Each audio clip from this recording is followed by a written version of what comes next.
vastly more experience than anybody else in the space, by Mm-hmm. far. You know, my largest competitor all these years is a place in California called True North. But Mm-hmm. the guy that runs it doesn't supervise fasts. He runs a big business, which is not mostly water fasting. Most of his clients come there to eat cooked vegan food Mm-hmm. because they can't do that at home, I guess. Too Mm-hmm. hard. Um, Too hard to make rice and beans at home. So they go there. And then people go there to do juice fasts. So there's very few people there that are actually water fasting, and he doesn't supervise them. He's training practitioners who are there for 3 months. So the guy actually talking to you every day and looking at your vital signs is someone who's been there for 3 months or less. Wow. Wow. I've been fasting people now for more than 30 years, and Mm-hmm. I've guided more than 12,000 people through the process. For on fast, by the way, averaging 26 days. Mm-hmm. Okay, Yes. their average fast is 11 days, and he's personally the guy that runs the place has done one long fast in his life. Mm-hmm. I've done almost 50. Yes, this is it. I mean, for me, to a level of 17, 18 years on this journey, it's only over the last year I would guide more people. I mean, I have guided people, not many, but not took it on as a something to be very well rehearsed in. It's just shared, someone's shared the journey with me. Now I feel like I guide them, obviously, but that's 18 years, and that's a dozen of fast, intermittent fasting as well. And, I so my experience of you 14 years ago was that. So when you sort of said people may think you're bragging or in your ego, whatever, so not so. So not so. Here we are very potentially in a similar generation. You got double the amount of years that I've been on this. So, you know, on a level, people will be wise to kind of take some notes and take some advice. And then you Right. realize why they fell, as you was alluding to, saying how we do the fast incorrectly. People say, yeah, I've done that. And I even question, well, what did you do? Like you questioned, oh, you broke it on 13 days. So there's so much, isn't there? There's so much. Yeah, absolutely. It's an amazing process, and unfortunately, very few people truly understand it. Right, and so there's a lot of misinformation. There's probably a fair amount of disinformation because there are rather significantly large business interests that don't want people to understand how to be healthy. So it's an uphill battle. Uh, the American Medical Association, the pharmaceutical industry as a whole, which is more than $1 trillion a year, the last thing they want is for people to be healthy.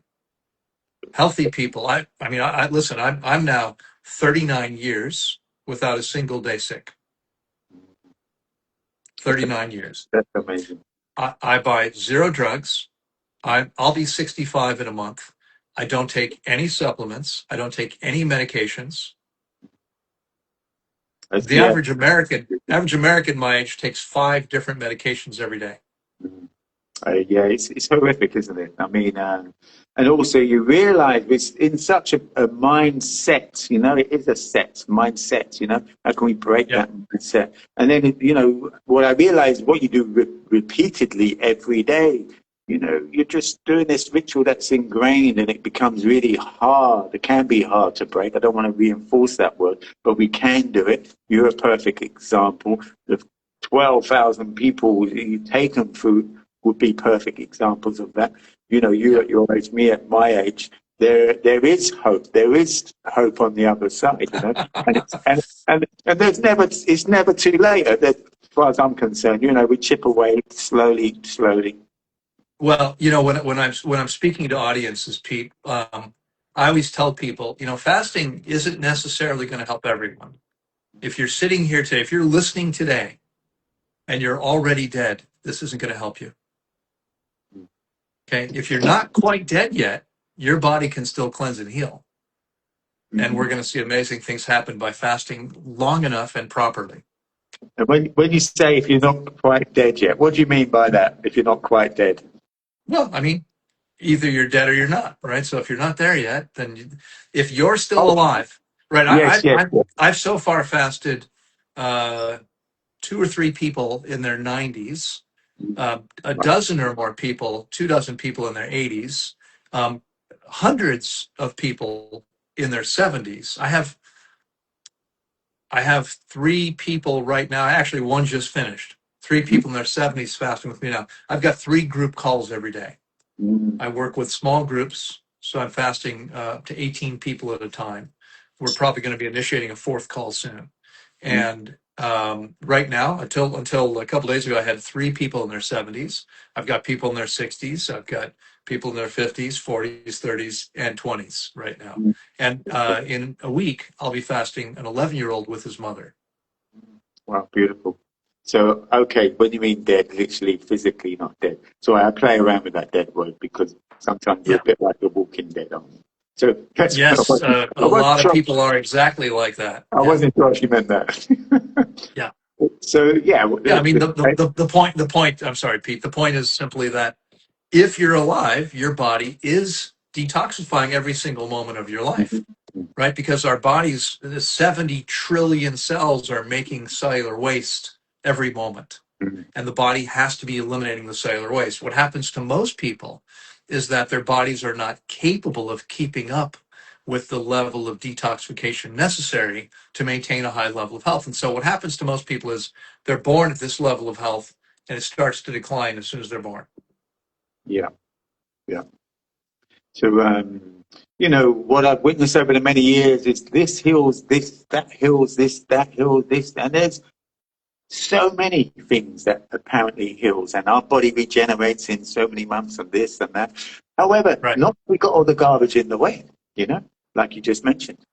No, exactly. Well, I mean, first of all, let me push back just a tiny bit on what you just said. The truth of this is that healing is a biological process. And what that means is that only the body can heal the body. There is nothing that can heal the body except the body. It was in Dublin many years ago. I was giving it was in Belfast. I was giving a full day seminar, and I said to the group of 40 or 50 people, "There's only one thing on this planet that can heal your body." And a hopeful voice from the back of the room said, "You?" I said, "No, it's not me. It's your body. Only your body can heal your body." By the way, Pete, we can only see you now from your mouth up. Okay. There we go. There we go. Quality. Yeah, Thank you. that's better. Um, we want the full splendor. Thank you. so so only the body heals the body. Supplements don't heal you. Hmm. Diets don't heal you. Juices don't heal you. Superfoods don't heal you. Now, let's be clear. I mean, a lot of people heal by going raw, right? And guys, if you don't know Pete's cuisine, I'm not. Are you still preparing much food? We did an event last year, 2025, and well, what we're doing, we got 6 ebooks out actually. So we are working on online a little bit more and doing some private retreats, resets, as we call them, Yeah, and yeah, private that's sessions. that's great. Well, I remember that first year. You may recall this. I was actually I came to London to do a series of events, and there was a woman in London who had offered to organize these events for me. So I Mhm. show up on London on Thursday night. I'm supposed to speak on Friday, all day Saturday. On Thursday or Wednesday, I think it might have been Wednesday, I check into a hotel somewhere in London and I get a message from her that says, "Hey, I'm sorry. I'm not going to be able to do this." And I've traveled to London for events, and she's telling me the day before the first event Wow, that there's not going to be any events because she hasn't actually done anything. wow, And wow. so I had heard about the Raw Festival, Mm, and I thought, well, I'm already here. I've got nothing to do. I did not plan on camping, so I went out the next morning, bought a tent, bought a sleeping bag, wow. bought a few things, got on a train, and if I remember correctly, that first one was out in near Tunbridge Wells. Yes, yes, it was, yes. And so I took a train to Tunbridge Wells and then got a taxi to the site. And when I got there, I thought I'll make myself useful. And so I found the organizers and said, hey, you know, tell me what I can do to help you. They were still setting everything up. I Hmm. got very involved with that. And I wasn't there to speak. I wasn't on their roster. I had actually written to them and they were busy getting organized and never even got back to me. And so uh, at some point, I think like on the second day, one of the ladies organizing said, hey, you know, if you'd like to give a talk, we'll create some space. And you had said to me, I'd love for you to do it in my tent, Hmm. in your Moroccan That's great. dining tent. I remember it was an amazing Mm. setup. It was a beautiful experience. The food was incredible. The environment was incredible. And if I remember correctly, I did a talk in there maybe from 4:30 to 6 o'clock or something. And when I Mm. was done, people were hungry, and we Mm. had a whole tent full of people eating We your did. delicious We food. did. It was a great event. I remember as well. Yeah. Yeah, There is a question here, but yeah, so I'm such in the same ethos as you that people don't want to hear that the facts.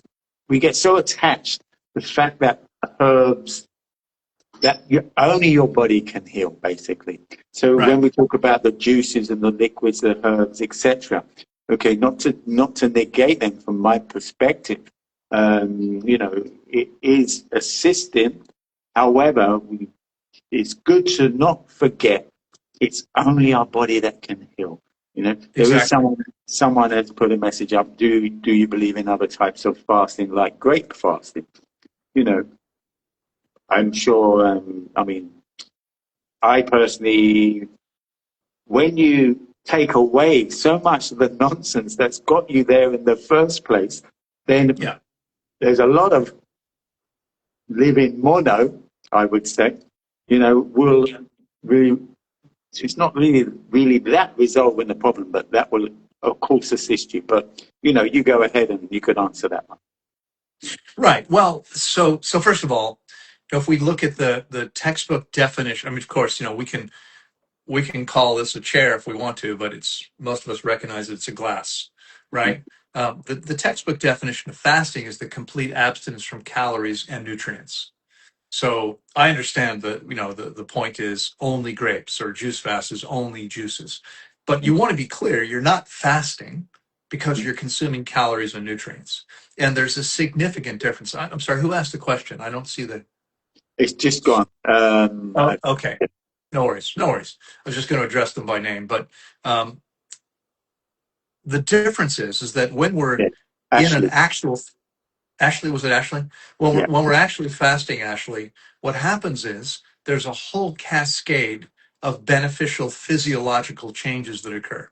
Now, you've heard of some of them. First of all, we move into ketosis, and we could do that. We could move into ketosis. I mean, you could eat a bucket of lard every day and be in ketosis. I wouldn't recommend that. Okay. You know, if you're consuming only fat, you're going to be in ketosis. And being in, you want to be clear. I mean, because you could eat a bucket of lard every day and be in ketosis. Obviously, being in ketosis alone doesn't mean that our bodies are cleansing or healing as rapidly as possible. It doesn't signify that. Okay. It just means that we're running on ketones instead of glucose. That's all it means. And by the way, there's not a single valid scientific paper or even expert that would suggest that being in ketosis long term is a good idea. It's not. When we're fasting, the level of ketones is 3 to 5 times higher than we're eating a ketogenic diet. And what we do is we get this incredible hit. And again, for my clients over the last 30 plus years, the average fast is 26 days. Now, be clear, no one should ever do that without experienced guidance. Okay, it's dangerous and you're very likely going to harm yourself. You may not realize it, but if you don't do it correctly, you can actually harm yourself. And the reason why is very simple. Fasting, as I'm sure Pete, you will agree, Mhm. fasting is very powerful. Mhm. I Great. remember you had a, I can't remember if it was a van. I think it was a van that you came to the event in, Yeah. because you had your whole sauna in pieces that you would show up with, and all of your cooking, not cooking, food preparation Yeah. stuff. So your van is probably powerful too. Mhm. Is that positive or negative? Say that again. My van is what? Is Um, powerful. It's powerful. yes. I It mean, has a lot of power. It has a yeah, lot of power. yes, yes, it would. Yes, it But provided but that's I think you can agree that's neither positive nor negative. yeah, okay. Power is neutral. It depends on how you apply it. So Hmm. fasting is incredibly powerful. If you apply it correctly, the benefits are unbelievable. And I can share, if you'd like, I can share lots of examples. But when you apply it incorrectly, it can be really, really disastrous because Yeah, you're applying power in a harmful way. Okay, that's what happens. So um, when yes, we talk about drinking only juices, is this beneficial or only eating only grapes? Yeah. And in fact, Pete, do you remember a documentary? It's probably been 25 or more years now called Super Size Me. yeah, I do. Yes, that was amazing. Yes. For anyone, there may be some people here too young to remember this, but or maybe from somewhere else. I know we have Laura here from Australia. Super Size Me, not now, but originally back Hmm. then, she was in Australia. Super Size Me was a documentary. There was a New Yorker who decided he was going to see what would happen if he ate only McDonald's Mm. 30 days in a row. Wow. Yes, yes. Every meal McDonald's, nothing else. He had to eat everything on the menu. And back then, McDonald's had a campaign where the person at the register was supposed to ask you, let's say you order a hamburger and French fries and a Coke, whatever, shake. They're supposed to say, do you want to supersize that? Mm. And if you supersize it, you get a 5 pound hamburger and a 50 gallon fries and, these enormous meals. And of course they charge him more for that, right? And then his deal was the hook was if they asked him to supersize, he had to say yes. And then he Wow. had to eat all the food. So 3 times a day he's eating McDonald's. And needless to say, he got very, very sick. And it Yeah. was interesting because if you recall this, before he started, he went to a doctor, a nutritionist, a a personal trainer, I think. There might have been one other professional, and he wanted their opinions. What do you think? And they all said this basically the same thing. Your cholesterol is going to go up a little bit, your triglycerides are going to go up a little bit, but you'll be fine. No big deal. 2 weeks into this, they're all begging him to stop so he doesn't die. I remember. Now, at the end of the 30, he did it. He did 30 days. At the end, he was very ill. His girlfriend was a vegan nutritionist and helped him get back onto a healthy diet and recover. But imagine at the end of 30 days, he said, okay, I think I've discovered that eating only McDonald's, maybe that's not the healthiest diet. So I'm going to eat McDonald's 2 meals a day and I'm going to have a large green salad for dinner. My guess is he would have gotten healthier. And it's not because 2 meals of McDonald's plus a salad is a healthy diet. It's because it's healthier than what he'd been doing. Mm. Our amazing bodies in every single moment of our lives are attempting to take our health and vitality to the highest level possible. As soon as we improve anything, we're going to see an improvement, a corresponding improvement in our health. This confuses a lot of people. I remember many years ago, I was on a panel at some big event where I was speaking, and there was me, the fruitarian based raw vegan. There was a macrobiotic person. There was somebody else eating a conventional vegan diet, I think. And the macrobiotic people think they found the holy grail because some people get better when they adopt that diet. Hmm. It's 100% cooked. Much of it's cooked for hours and hours. Hmm. Yeah, But they get healthier. Why? Because they give up all the processed crap. that's In it. fact, in fact, this is why people get healthier eating a carnivore diet, which is the last thing our bodies are intended for. Hmm. Right? I'm fasting a woman right now. She is 72, I believe. She came to me 4 or 5 years ago with late stage breast cancer. Somebody else she actually had begun a fast in France with somebody else supervising. She doesn't speak English. Her son wrote to me about a week into it and said, we don't trust this person. We don't like this, the way this is going. I've heard good things about you. Would you be willing to take over? And so I took over. She wound up fasting 42 days. Wow. And here she is now, several years, 5 years later, not just alive, but thriving. This is her fourth fast with me. She's done fast to try to, stay ahead of it, to keep everything as good as possible. And she's fighting a little bit of an uphill battle because her son has convinced her that she should be eating a carnivore diet. Mm. And I keep trying to explain to him. In fact, right now we're seeing that she completed her fourth fast. This one was 26 days, and she has so far, as of our call was just before this. So there's a group call. I've got people in Europe and Israel, and one in the UK, and one in France, and a couple in Israel, etc. And she's now on her third day of her feeding. She's already had 13 meals, and she hasn't had a bowel movement yet. Now, you know as well as I do, when you're eating an optimal raw vegan diet, Mm. your bowel movements are quick, easy, painless, clean, and odor free. Very And when nice. I say quick, Mm. right, when I say quick, I mean like half a second. Yeah. You get on the toilet and it's out, it's gone, it's Yeah. easy. There's no pushing, there's no strain, there's no forcing. Clean. Like I'll look at the paper and say, did I miss? No, there's nothing there because it's water based. It's gone. It doesn't leave anything, right? Obviously, if you eat a bunch of fats, that's different. But if you're eating optimally, it's super like this. So here she is, still no bowel movements Wow. after 13 meals. Why? Because there's hard mass blocking the exit. Why? She's already fasted with me 3 previous times. All that stuff should be gone. She keeps putting it back in every day by eating things that are low in water and fiber. Oh, Okay. Now, I don't want to forget the question about the grapes. So let's come back to the grape fast. yeah. Yeah. You can eat only grapes. There's a couple things to keep in mind. Okay. And if you're eating conventionally and you go to only grapes, you're absolutely going to heal faster than you would have before because grapes are better. Is there something special about grapes that are healing to you? No. I read Joanna Brandt's book 30 years ago, The Grape Cure Diet. This is the Danish MD who healed her own breast cancer by eating only grapes. Okay. Now, some people heal by adopting a raw vegan diet, right? Pete and I have been together at various festivals where there are hundreds of people there eating or trying to eat a raw vegan. So not all of them were all raw, but a raw vegan diet. And a lot of people have amazing healing stories that they occurred to them just because they changed their diet. Because remember, the body's always trying to heal, right?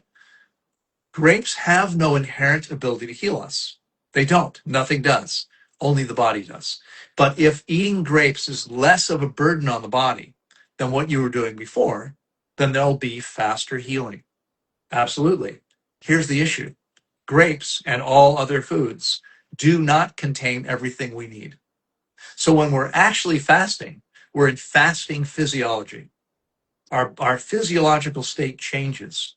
It's not just the ketosis we talked about or the autophagy, which begins happening about 17 hours in, 16, 17 hours in. Yeah, we can be in ketosis and autophagy even if we're consuming coffee or tea or salt in our water. Are we fasting? We're not.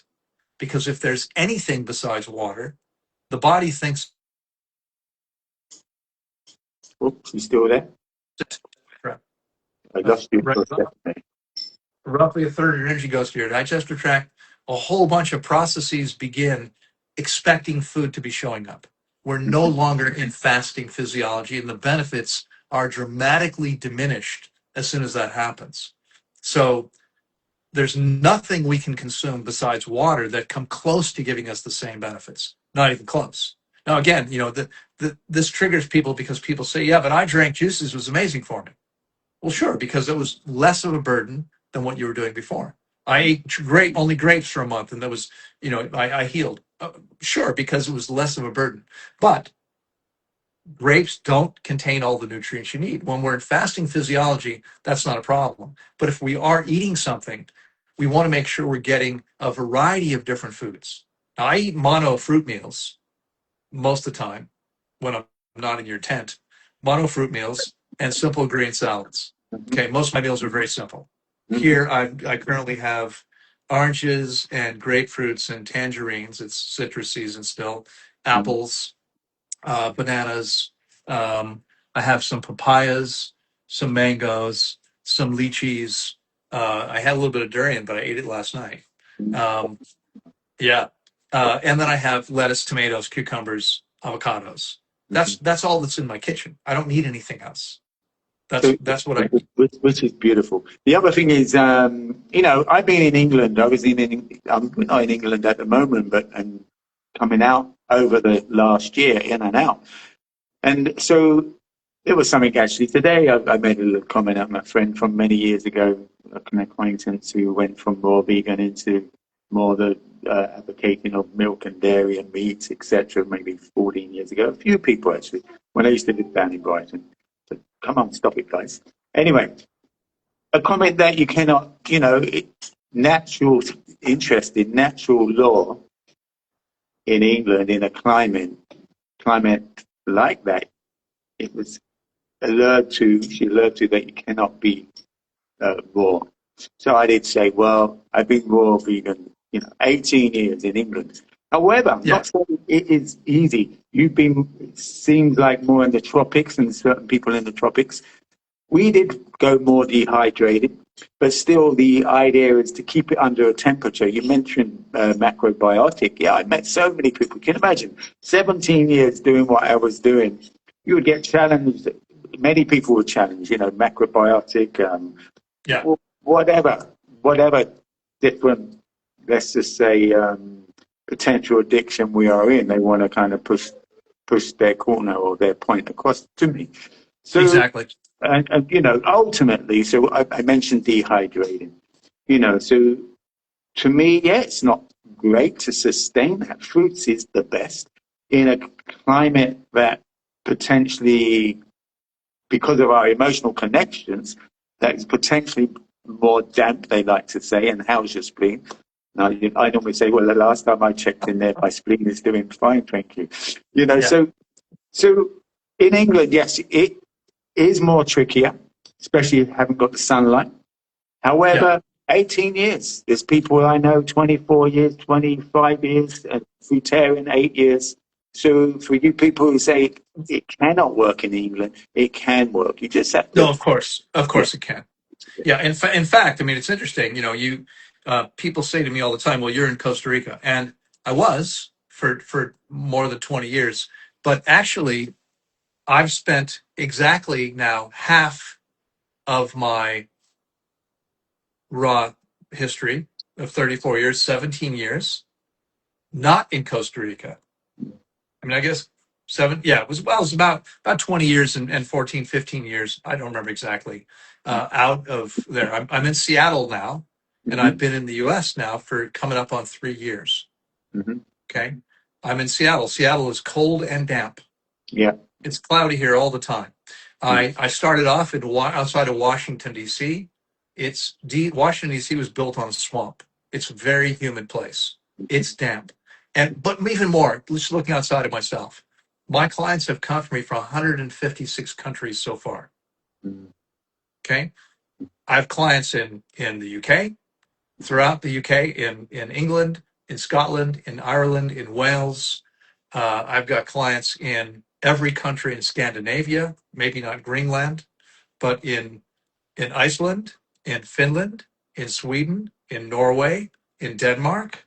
Mhm. I've got clients eating this way. I've got clients in southern Chile, southern Argentina. Mm. It doesn't matter how cold or damp it is because there's something that most people don't realize. I mean, a lot of people say, well, you need to eat for your climate. I don't disagree with that. Mhm.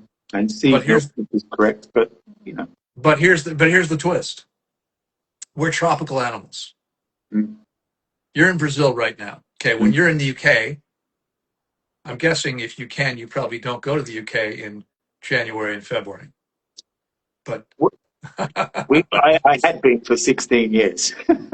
yeah, so, right. But the point is, in the UK in the wintertime, it's cold. I remember I came to the UK to speak.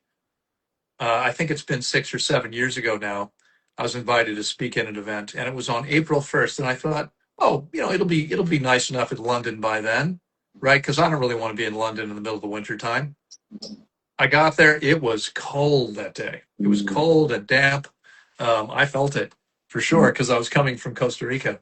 But Mm. but here's the thing: I was wearing multiple layers of clothing. We're in buildings with heating systems.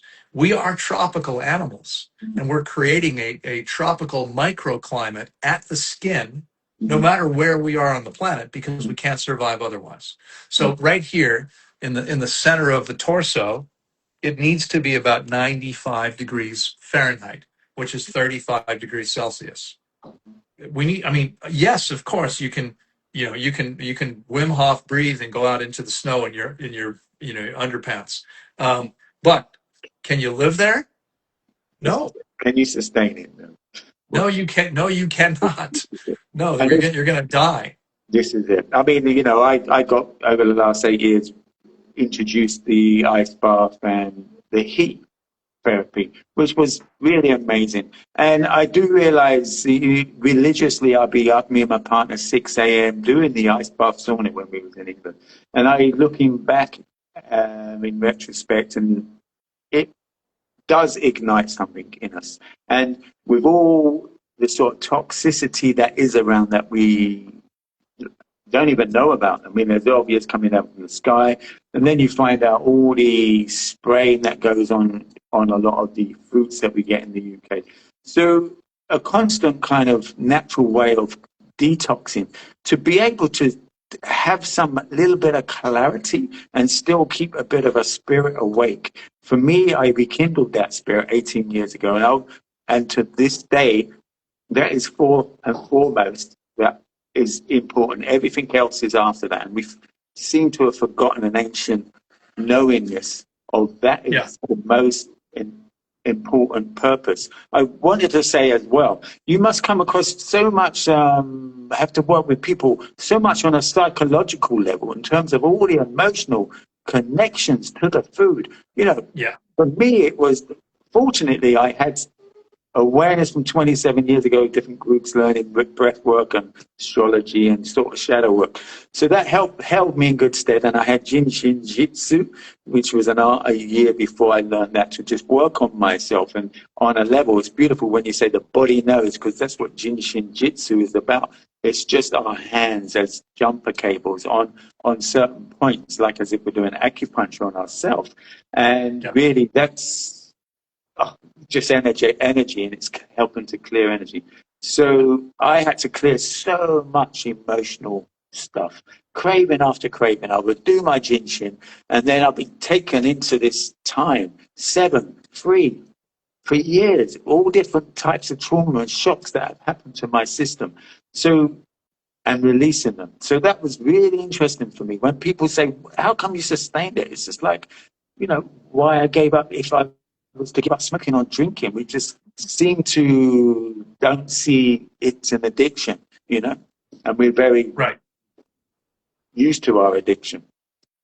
Yeah. Absolutely. Absolutely. So anyway, I mean, great fasting. Sure, you're going to see some benefits. Juice fasting, sure, absolutely, but nowhere near what happens when people actually water only fast correctly and long enough, because you're in a different physiological state. It's totally different, right? Completely different process. And obviously really good water. I'm sure I mean, that's another thing. Yeah. When I think years back, I hear people, either they got a kidney infection or whatever they was, and they just drinking loads of water, and they're just drinking loads of bottled water. I'm like, what? Right.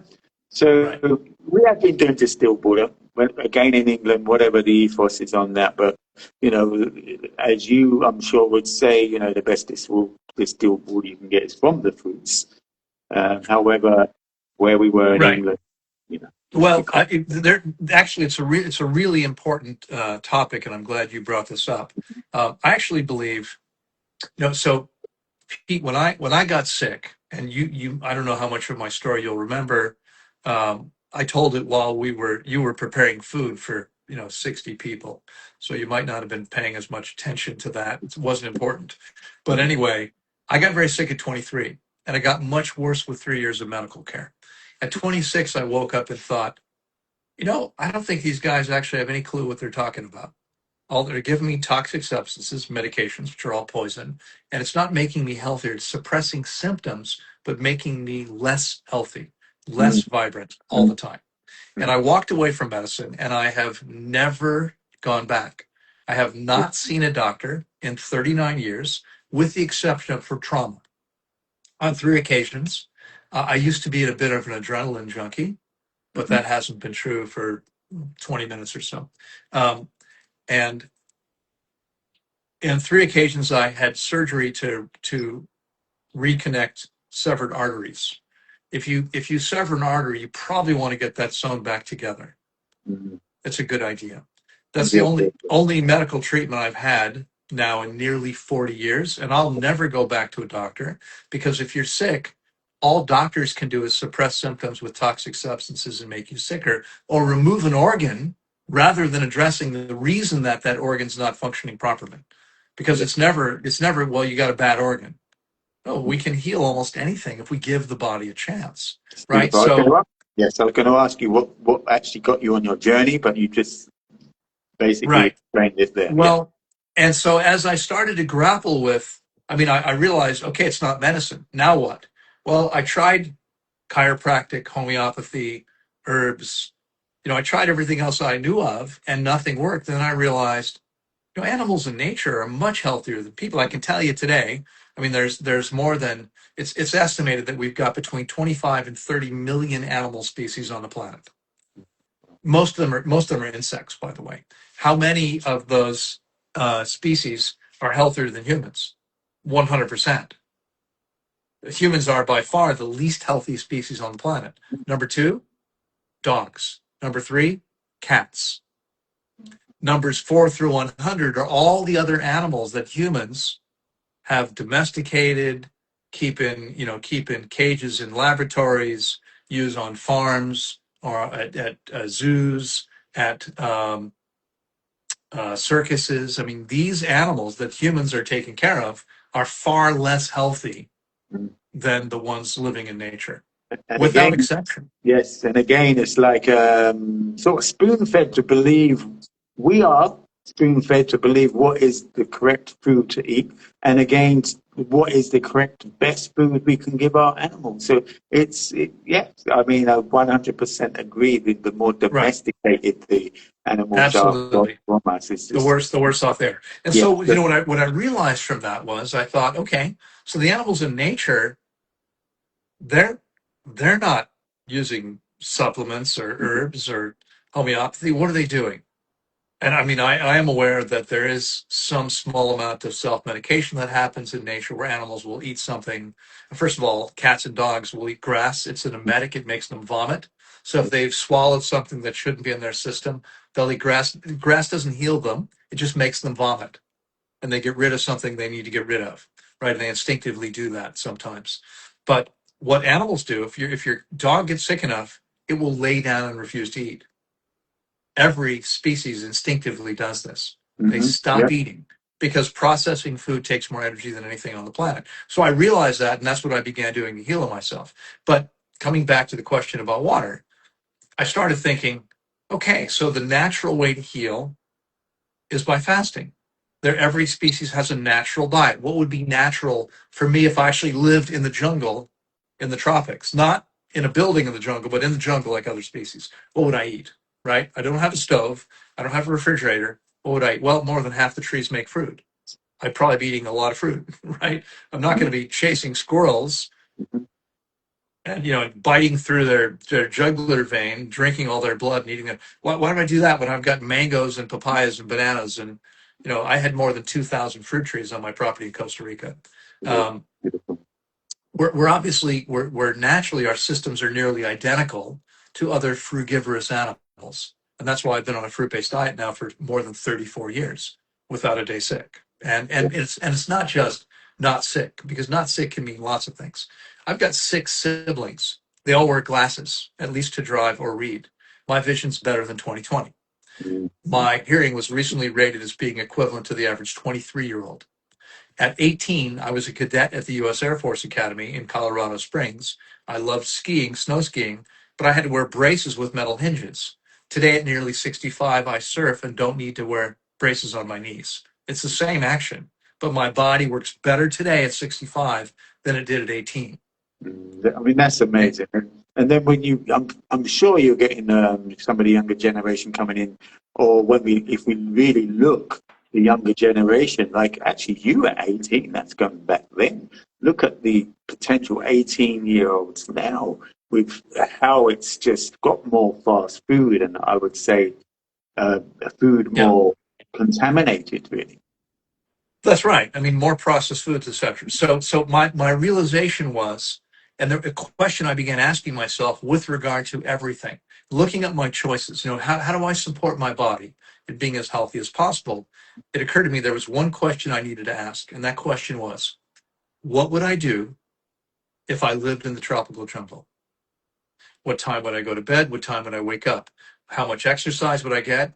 How much, all these questions, that's how I got my answers. In other words, what's natural for a human living in its natural habitat, which is tropical jungle? What would I do? Well, what water would I drink if I lived in the jungle? Well, it definitely wouldn't be chlorinated or fluoridated, right? What would it be? I mean, in Costa Rica, there's springs everywhere because Mm, it rains all the time. So all this water falls, makes its way down into the ground, and then is comes back up in various places. I mm, bought my site in Costa Rica because there was a spring on site. mm. Beautiful. My clients drank spring water, and there's nothing better than that as far as I'm concerned. We can't Mm, improve on nature. Every other species on the planet thrives drinking nature's perfect waters and all the longest lived populations. If you go to the blue zones, I mm. lived in one in Costa Rica. In most blue zone communities, these aren't wealthy people. They don't have distillers on their countertops. They're drinking spring water in most Exactly. cases. So, if I'm in the U.S. now, and I am drinking. You mentioned bottled water. I'm drinking bottled spring water in a glass bottle. mm, yeah, I don't want anything out of plastic if I can avoid it. Sometimes, if I'm yeah, at an airport, I can't avoid it, right? But generally speaking, it's going to be spring water from a glass bottle. If yeah, I'm not where I can get spring water from a spring, if I can yeah. get it from a spring, fantastic. Yeah, I had many years. We had a spring near us, but then you do hear things if there's lots of farming going on near the spring can get contaminated. So Yeah. I did move on to distilled. I mean, for me, on a level, because I was doing lots of salads and fruits, I was getting lots of liquids that way. So I really didn't drink water, to be honest. When I used to distill, it would just be going with the sauces and things like that and the smoothie. Right, right. Okay. Well, I'm glad you weren't just drinking it because I Hmm. don't recommend anyone do that. Right, yeah. When you distill water, you remove all the naturally occurring minerals. Hmm. Now, there's all these ridiculous ideas that, well, those minerals are going to harden your arteries or create, I mean, on True North's website, there's a picture of the scale inside a distiller and say, you don't want this in your body. They serve distilled water. Like, well, unless you're boiling the water in your body, that's not going to happen. The scale is left behind when you boil the water. Okay. If you're boiling water in your problem, you got a bigger problem than the scale. Right? If your body temperature is hot enough to boil water, we have a serious issue here. That's not happening inside the body. We can improve on nature. There's no distilled water. Nature's rain is not distilled water. It's not. But you know what? I was doing rainwater for a long time, and I would even wake up through the night and let the first half hour rain. I'd make sure that what I've created is totally clean, like a rooftop, a small rooftop, and then Yeah. I would gather it and I would measure it, and I would get it down to zero. Same as the distilled water after Well, this. that's interesting because in university studies of rainwater, there's always minerals present. On average, three, and sometimes more. And the reason rainwater is not distilled, it always contains something, is because when in a distiller, when you boil the water, Mhm. steam rises, hits the condensing plate, or the collection plate, whatever it's called, the Yeah. stainless steel plate. It condenses, it rolls down into the second chamber. Right, that's where the clean water shows Mm. up. Now, by the way, distillation doesn't actually remove all toxins. It actually creates some, depending Mm. on what was in the water you started with. When you boil it, you're actually potentially creating some toxins. But with uh, with water vapor in the sky, it only precipitates out of the air when it encounters something solid. It could be dust, it could be pollen, it could be minerals, It could be pollutants in the air. And one Mm-hmm. of the problems with rainwater, I'm a certified permaculture instructor. When you collect rainwater, which we did at Tanglewood, but we didn't drink it, we used it for other things. If you want to drink it, you have to actually filter it because clouds of pollutants, we have the atmosphere around the planet, right? Sure. So clouds of pollutants don't just dissipate into space, they stay in the atmosphere and they can travel thousands of miles. So you could be in a pristine place in Brazil or my pristine place in Costa Rica, and Mm-hmm. you could be drinking rainwater that's fallen through clouds of pollutants that have come from Wuhan Mm-hmm. or Los Angeles or some other very polluted city. You don't want to be doing that. Mm-hmm. So rain has to be filtered, and it's not distilled water. Yes. Uh, Distilled water. When you distill water, you eliminate the minerals. You create a negative charge, and although they say no, it doesn't. It only takes the positively charged pollutants. If you remember sixth grade science, if you have a magnet with a positive pole, it's going to attract anything with a negative pole. Mm-hmm. Yeah. It doesn't decide which ones, and vice versa. Yeah. So you put distilled water, which is negatively charged, it's going to attract anything positively charged. This includes sodium, magnesium, calcium, and potassium. Four of our most important electrolytes are positively charged. They're going to be removed by drinking distilled water.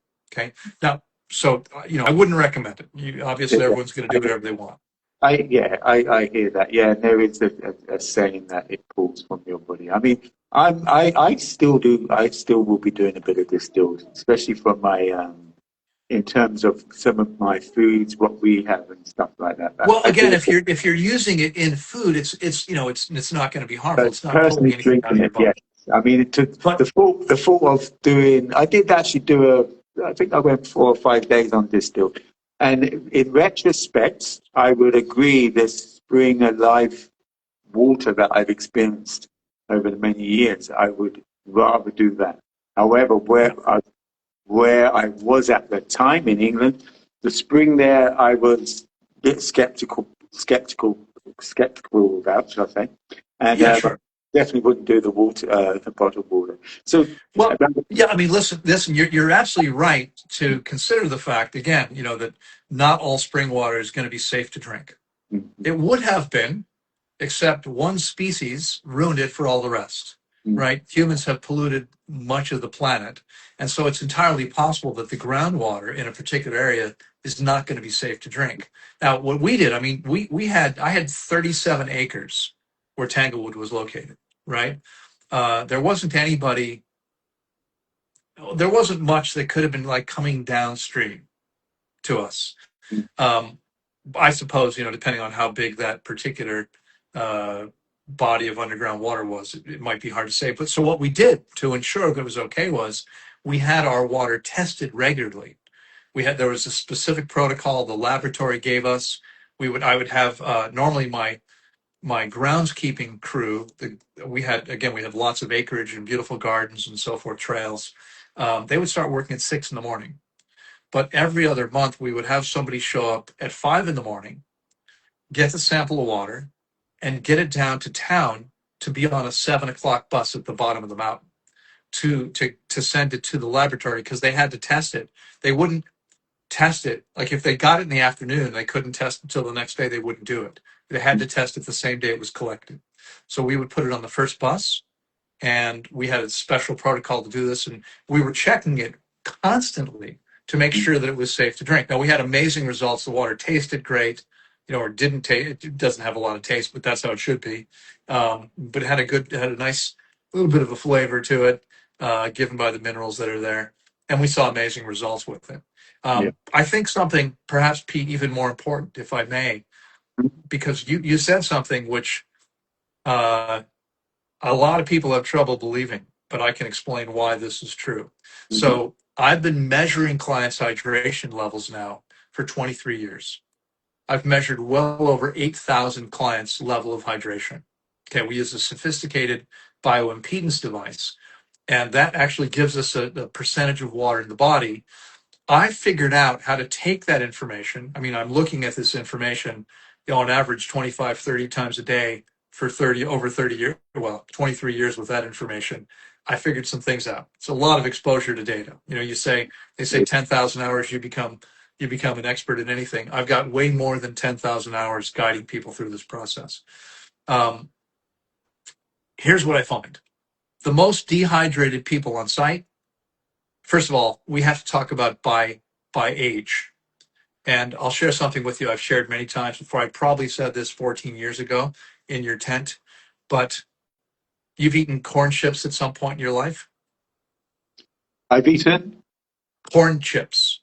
Yeah, yes, must be crisp. I would say crisp corn. Yes, corn chips. Right, right. How much water would you guess those crisps have? Well, that's really interesting. I mean, to me, I would say hardly anything personally. Well, you'd be absolutely right. The number, as it turns out, is 3%. Mm, And if 3% sounds, a lot of people would think it'd be zero. It'd be hard to be zero because it's gonna pick up moisture from the environment. But yeah, 3% is pretty low if mhm. we consider that white bread, on average, is 50% water. Wow.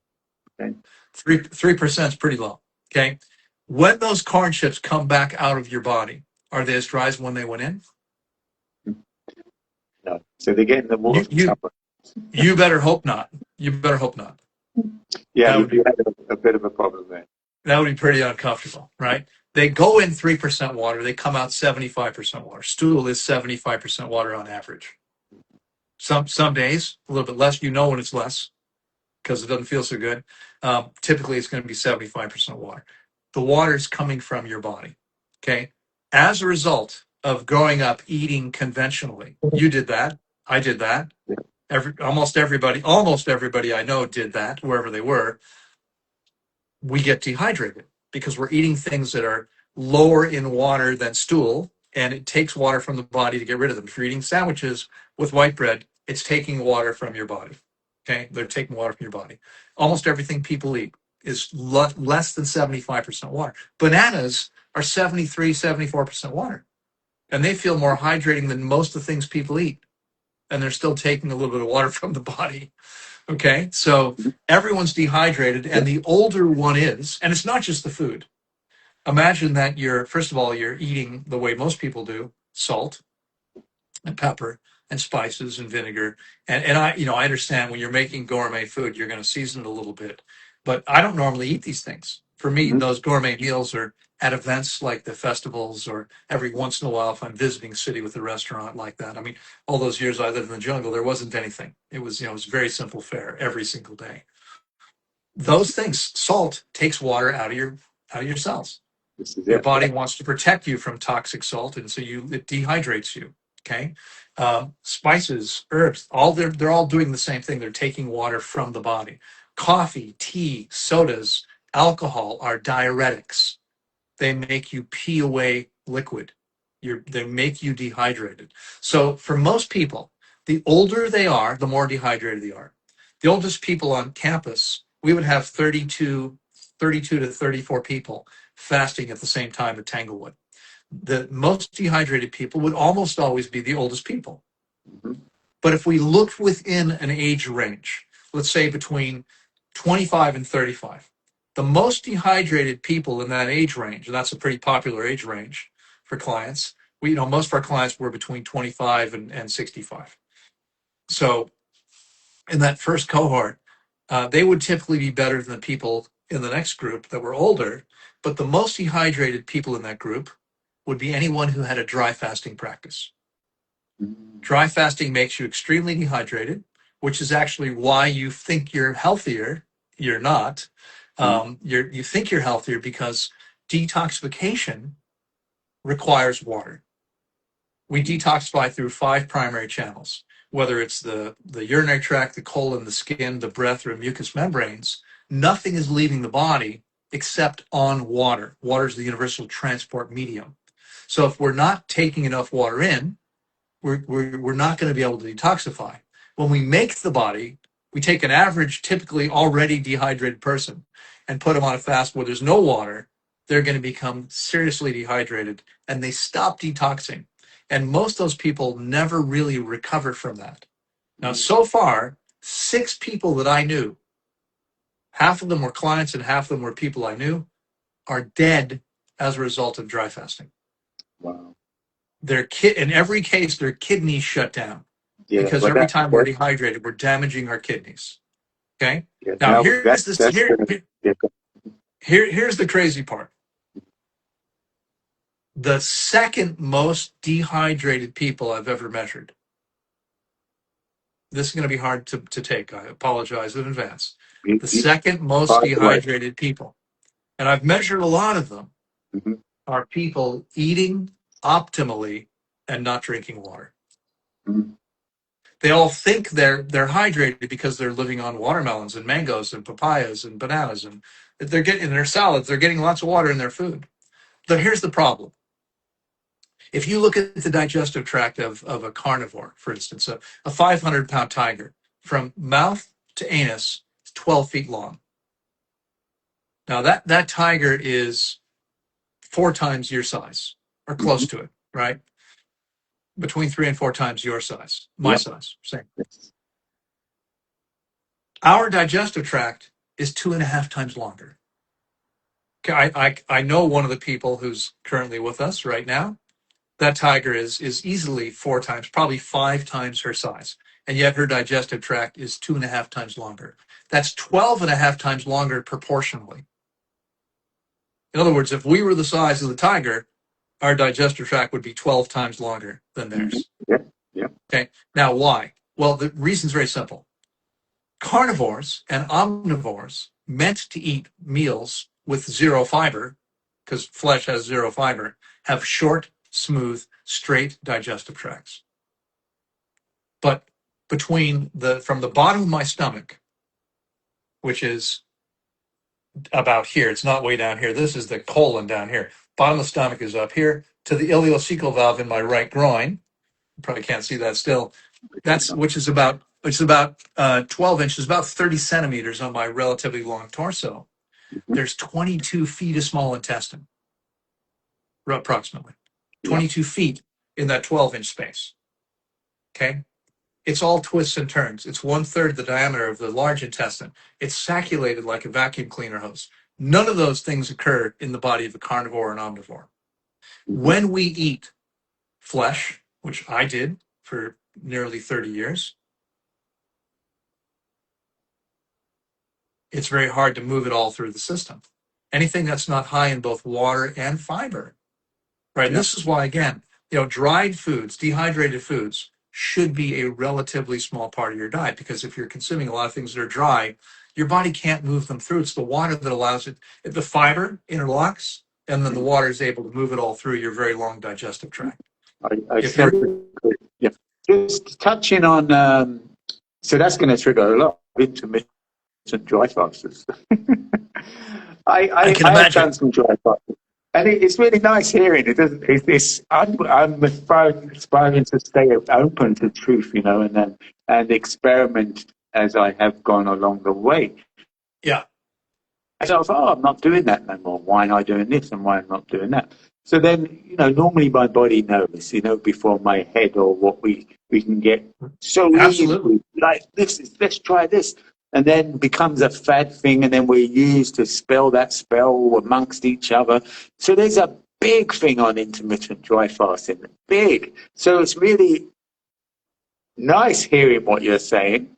I mean, I will digest that, and Yeah. probably many of the all the so-called scientific research on intermittent fasting, and there's been a lot of it, which is interesting. So, why on a level as we would know, excuse me, on a level as veganism was pushed by certain people, however, it's become very junk vegan food. Now, I could say what you're alerting to on a level is okay, dry fasting is being pushed in a big way. Potentially, as you are saying, actually it's more detrimental than beneficial. Uh, so, what you bring in about the water is really interesting. As a It, fruitarian, you're basically saying you still need to have lots of water. well, let me explain. So let me continue because I mean it's super important. This if people are actually listening and paying attention and taking this in, this could help a lot of people because there's a lot of people laboring under the misconception, and I understand why. If you grew up in the U.S., you grew up eating peanut butter and jelly sandwiches. You grew up eating what we call crackers. You guys call let's see now, Crisps cookies or or biscuits. I don't know what yeah, crackers are. Anyway, chips, we call chips, you call crisps. All these things are very dry. And most of the things we grew up eating. So you couldn't eat a peanut butter and jelly sandwich without drinking something. You couldn't get it down. It's not possible, right? you're breaking up Most, a little bit here. okay. Can tell me, is it better now? I can just about hear you, but it's annoying little fly keep pestering me. But yes, Oh, that's too bad. Yeah, I see you flickering a bit too. Um, what I was saying was, if you grew up eating conventionally, you had to drink with your meals to get things down. You had to drink, right? You couldn't swallow that peanut butter and jelly sandwich without drinking something. So when we moved from that to eating high water content foods, we think, oh, I don't need to drink because I mean we yeah, did most of our drinking with food, right? you, you broke up a little bit, but I'm still with you. Okay. So here's the issue. And again, this is some people think this is controversial. It's not. I explained earlier that I have a client who today, just an hour and a half, 2 hours ago, I'm looking at her numbers and I see this is a woman who's in her early 70s. She's fasting with me for the fourth time. She has already. This is her third day eating. She's in France, so I'm in the Pacific Northwest in Seattle. She's already had. By the time we spoke, she'd already had 13 meals over the last 3 days, and yet there had been no bowel movements. When every you should eliminate 8 to 12 hours after the meal, so she should have already had quite a few bowel movements. 10 at least. Oh, looks like you're frozen. You can hear me? Okay. I think So she I'm should have having had. a Yeah, looks like there's yeah, some going in and internet. out. Well, we can Um, go on. It seems like it's okay.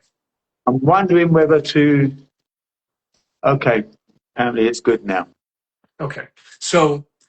So here she is, 13 meals later, no bowel movements. Why? As I said earlier, there's a hard mass. What's that hard mass? That's the remnants of everything she's ever eaten that wasn't high enough in water and fiber that she hadn't moved out before, and some that she's put back in since the last fast, which was over a year ago. So since Hmm. then, she's been eating a fiberless diet. Well, unfortunately, she's built up this massive old hard material again. Okay, this is the reason why colon cancer for decades has been the fastest growing form of cancer because people are increasingly consuming processed foods. In the US, the average person now gets nearly 65% of their calories from ultra processed foods. It's probably not very different in the UK. All right. And so those foods have virtually no fiber. It's impossible for us to move them through the system. This stuff gets stuck in the small intestine. Again, all twists and turns, 1/3 of the diameter of the large intestine, and sacculated like a vacuum cleaner hose. This is where the stuff gets stuck.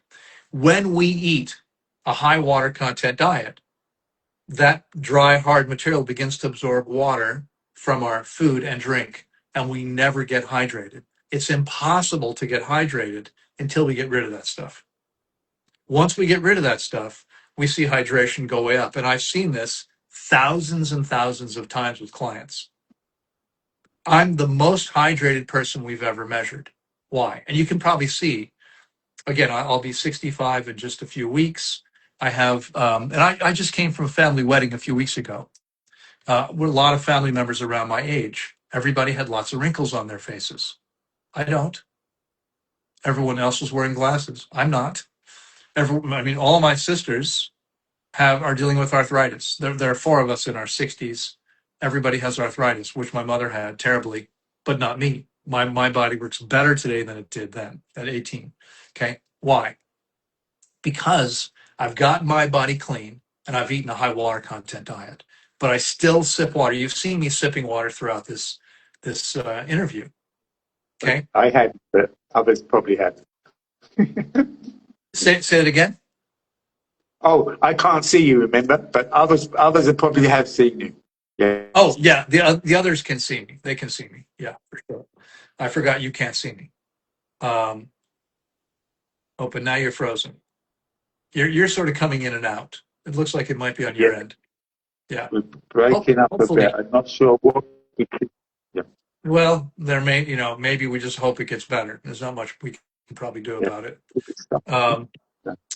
in any Okay. case, So, yeah. so, so, I mean, that's really amazing. And what you're saying about the water. So, the theory of at least half hour before food or half hour after.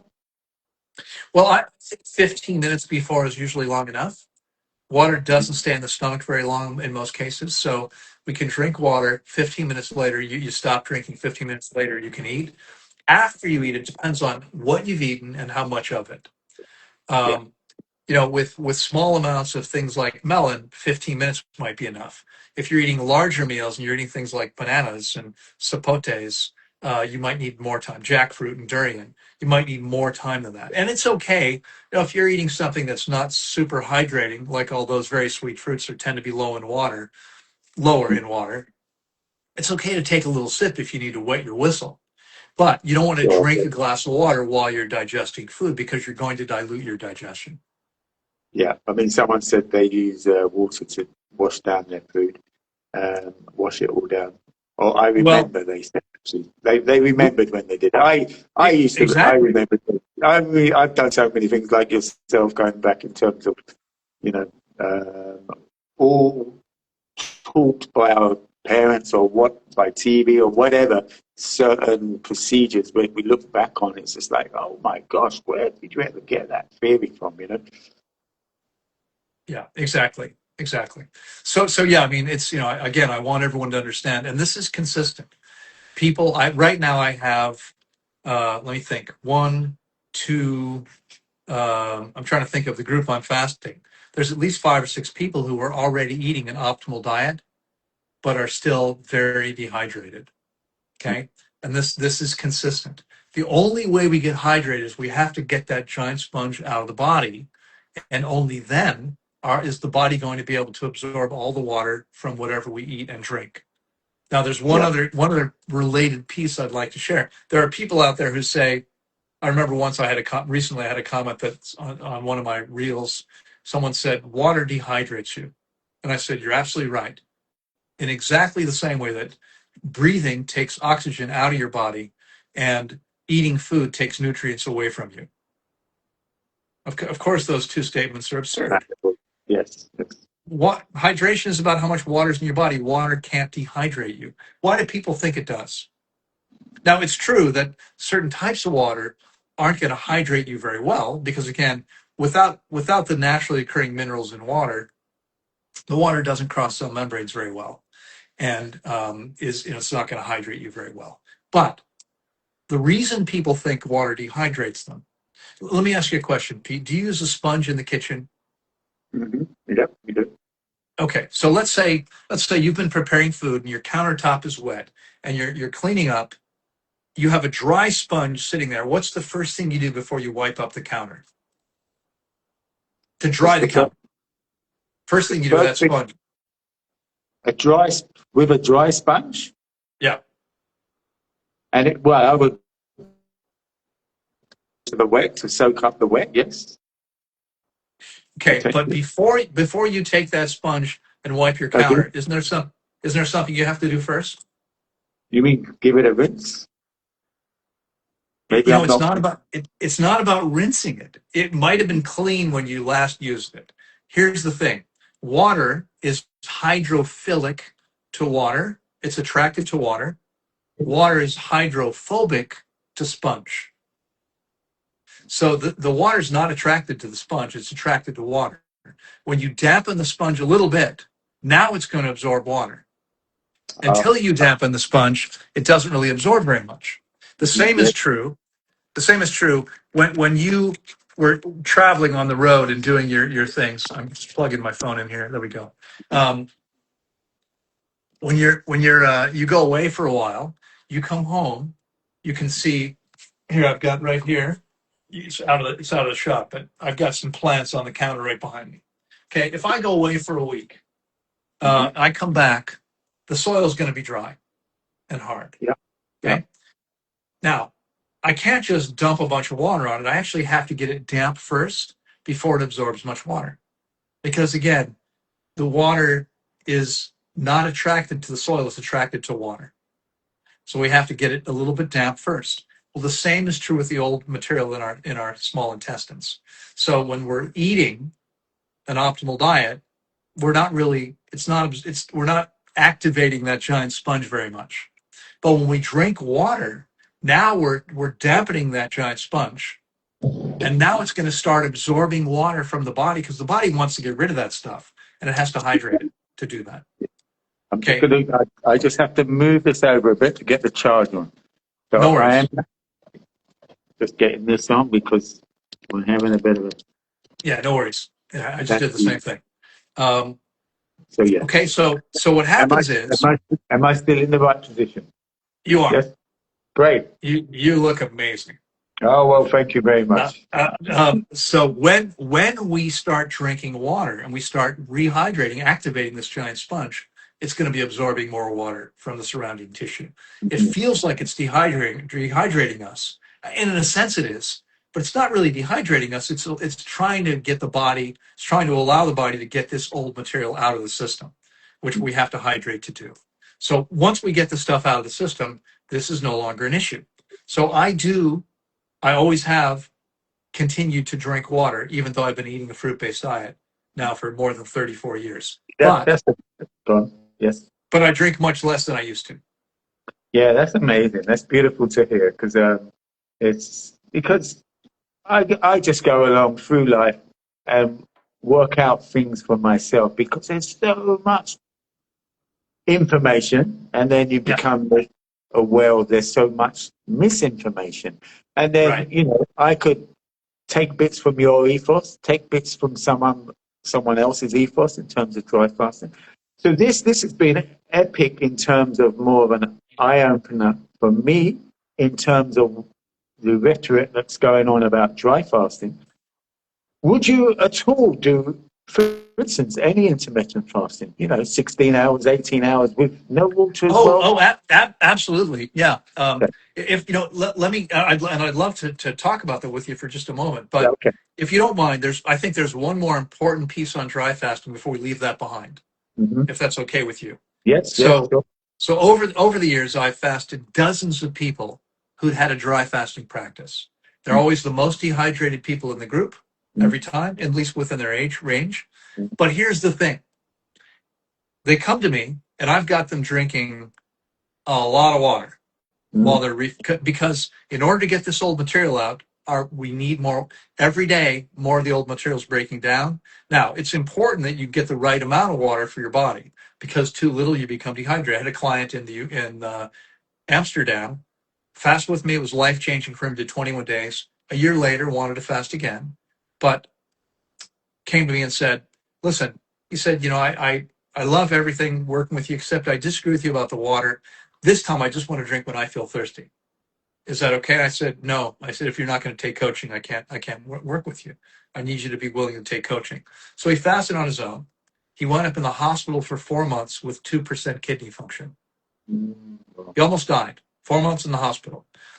I didn't know about this. He told me a year later. He wrote to me and said, "I'm such an idiot. I wish I'd listened to you.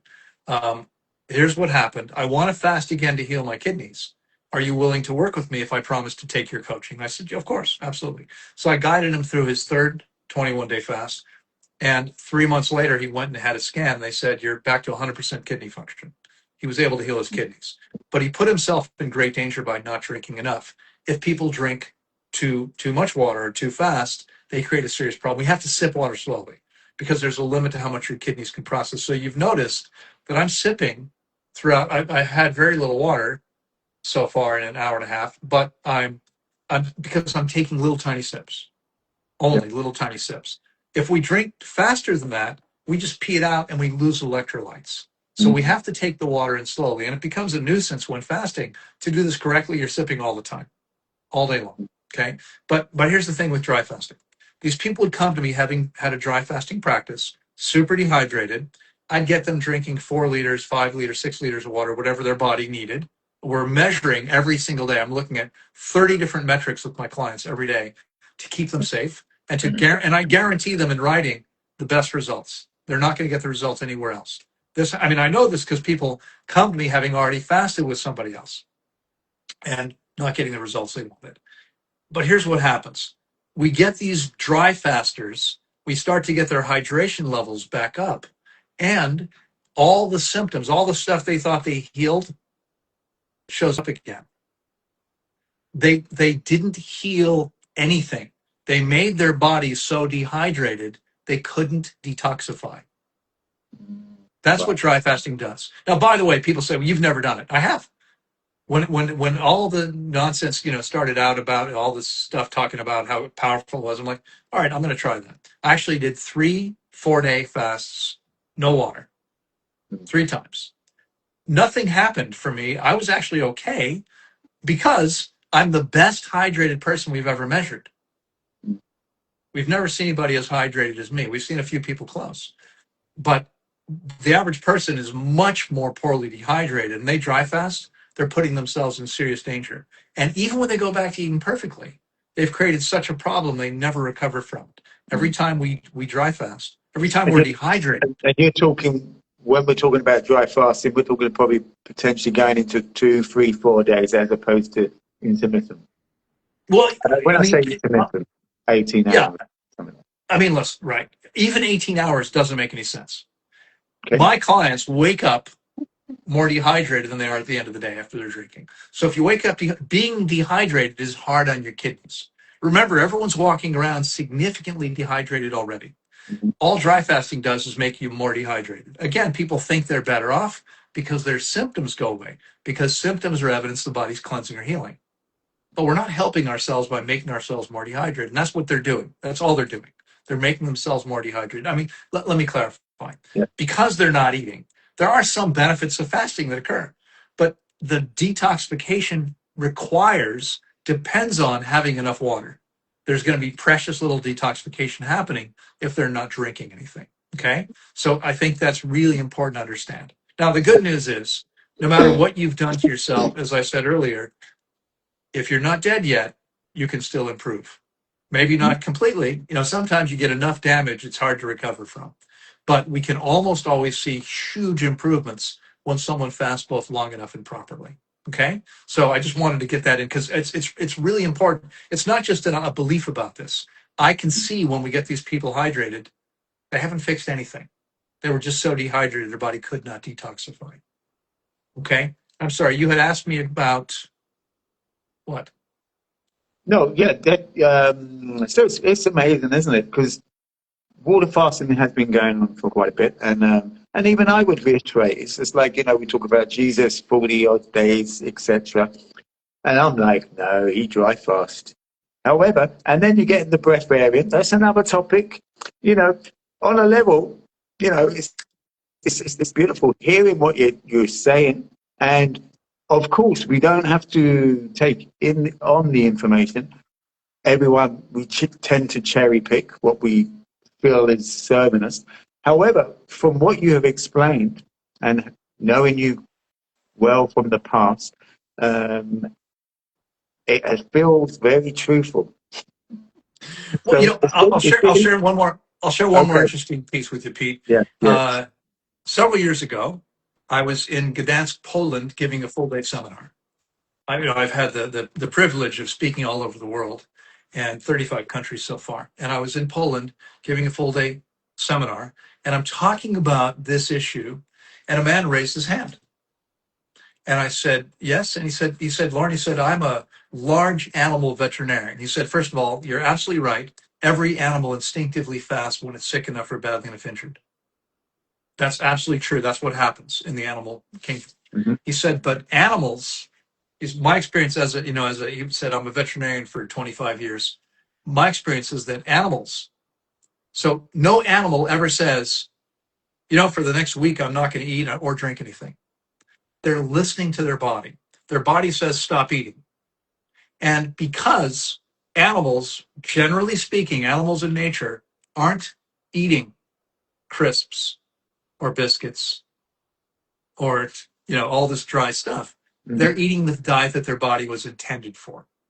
Now, obviously, if humans are feeding them, that may not be the case. But back in the old days, when cows lived on farms, on fields of grass, they're eating what they're intended to eat. They're getting plenty of water. So animals in nature are fully hydrated and may not need water because as we detoxify, as the body is converting fat into energy, ketones is what we're running on from fat metabolism. We're making metabolic water. And this happens whether we're dry fasting or water fasting. As we consume fat, the body makes water.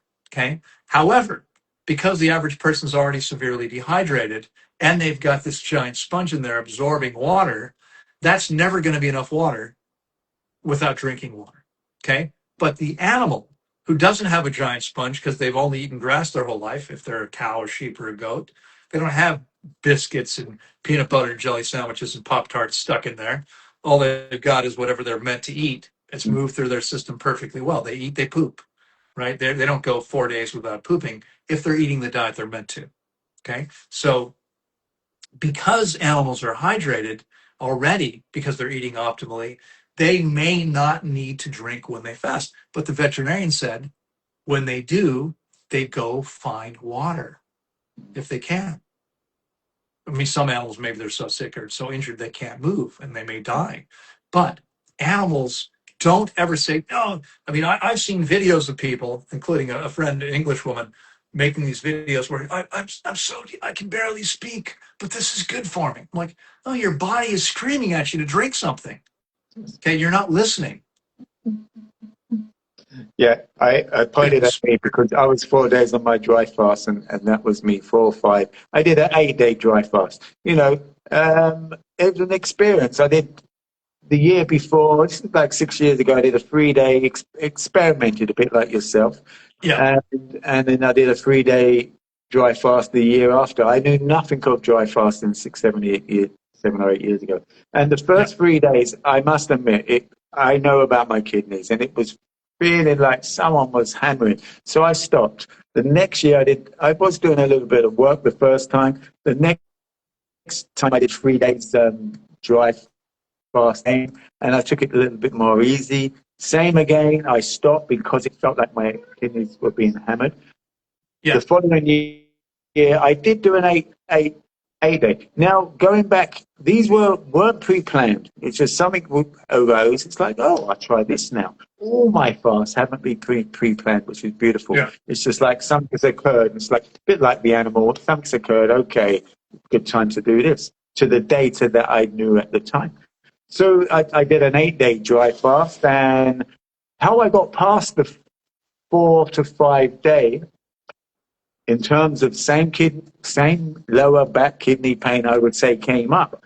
I had infrared lamps at the time because I play around with the infrared sauna as well as the fire wood burners sauna. I had that on my kidneys.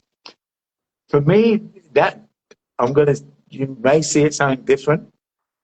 That dissipated the pain, and that enabled me to go on, which turned out to be 8 days. Again, I listened to a voice around the 8 days telling me that I needed to stop.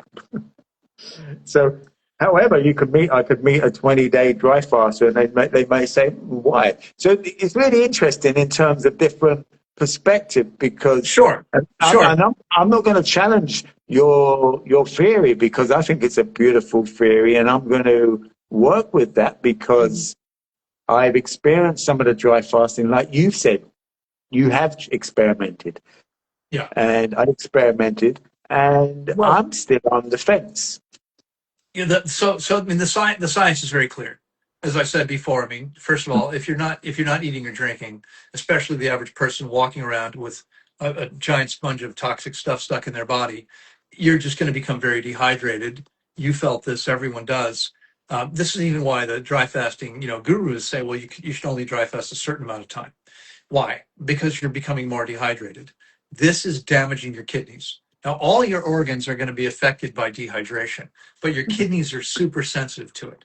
So the 6 people I knew who died from dry fasting, all of them died because their kidneys shut down. Your kidneys shut down. You can't filter your blood. Yeah. That's it. Game over.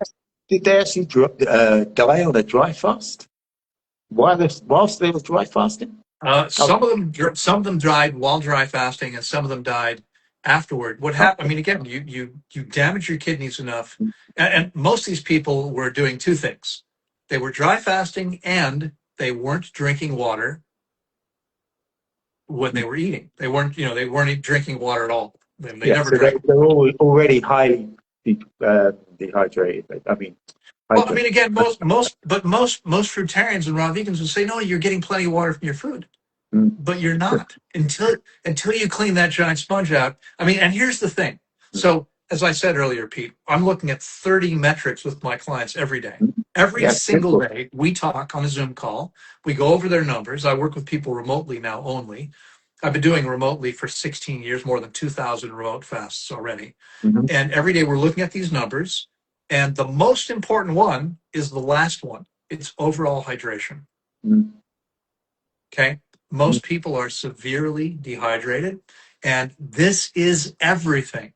Okay. Now, Yeah. you and I might need to start thinking at some point in the future, eventually, perhaps potentially later on, maybe getting a little bit older. That could happen, right? Most of the God forbid. symptoms, God forbid. right? Most of what we think of as normal symptoms of aging, long-term chronic dehydration. I Yeah. spoke at a festival a few years ago, and I work most of the time. I'm super dedicated. I love what I do. It feels amazing because I'm helping people all the time. Let me tell you a very quick story. 37 days ago, I got an email from a client, and she said, "Loren, I'm at the hospital with a dear friend of mine. I want him to speak to you. Can you call me, please?"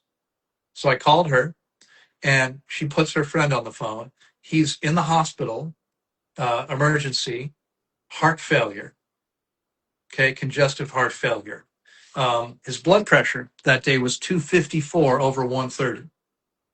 Okay, if you're not familiar with it, with blood pressure numbers, he had a 268% greater likelihood statistically of heart attack or stroke than the average middle-aged man his age, who mostly die of heart attack and stroke. Mm. Not good odds. He was a walking time bomb. Okay, I heard from his next door neighbor a few days later, a week later, and she said, I can't believe what's happened because he looked like he was about to die when this happened. She was there when he was taken to the hospital. In fact, and she wrote to me a week later and said, I can't believe how good he looks. I want this. And she began fasting with me a few days later as well. Mm. She was 75 years old. Um, he's now, this is, so that was on the 10th of February. If I'm not mistaken, it was 37 days ago. We had a conversation. They wanted to keep him there for 4 or 5 days, do various tests and probes and put on drugs. And I said to him, look, all they're going to do is suppress symptoms. It's not going to make you healthier. So he decided to leave the hospital. My client, his friend, drove him home, stopped on the way to pick up the blood pressure monitor, all the tools I told him he needed. And he started his fast with me the next morning. He completed a 30-day fast. My next call in 24 minutes is with a group of 6 people fasting with me right now, or refeeding with me here in North America. He's on that call. Mm. And the last 3 days in a row, his systolic pressure was in the 120s. The lowest so far has been 121. It was 254. We've eliminated almost all of the risk of heart attack or stroke. He's eliminated more than 10 liters of edema from his body. We can see that. We can measure that. Okay, Mm. so he's a different person. His next door neighbors fasted because of this, and he's told me there's other people that are saying they want to fast too because of what they've seen. Wow, it's beautiful. So I love what I do, but I work all Yeah. the time. So Yeah. I Yeah. don't really have time to be paying much attention to what other people are saying and doing. Yeah. Which is But great. Which is great. So me, I look in and out of different things, and so when someone says, so there's a couple of things that come up here. If yeah, someone else is on a relatively hydrated limit, I'm going to call it consumption, yeah, then they're going to be more hydrated.